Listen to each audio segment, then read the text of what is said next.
haddii gobolladii ay ku hayaan maxaan ku rahdaa challenge ama competition wax la yiraahdo ama ay la tartamayaan federaalkii haddii dowladda shisheeye ay u kala yeeranayaan dadkii muwaadiniinta Soomaalida ahaa oo aysan ixtiraamin madaxweynihii qaranka ilaan waa saan su'aasha hadalkaaga bilaabay ila kala saaro xasan sheekh mudane xasan sheekh iyo madaxweynaha qaranka xasan sheekh hadda waa madaxweynaha qaranka kursiga ku fadhiyo waa waxa isaga ka xumaad anaga naga wad xumaadeen haddii aan sharafkiisa loo ogolaanin waa sharaf Soomaalidu ay lumisay anigu aan lumiyay haddii isaga wax ka halaabaan aniga wax iga halaabeen marka waxaa la rabaa maamul goboleedyada iyo qof kastoo siyaasi ah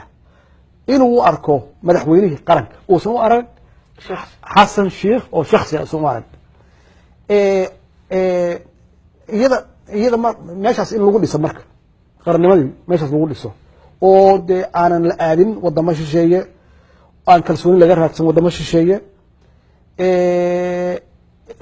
maxaan ku rahdaa qof walba oo Soomaali ah uu siiyo fursad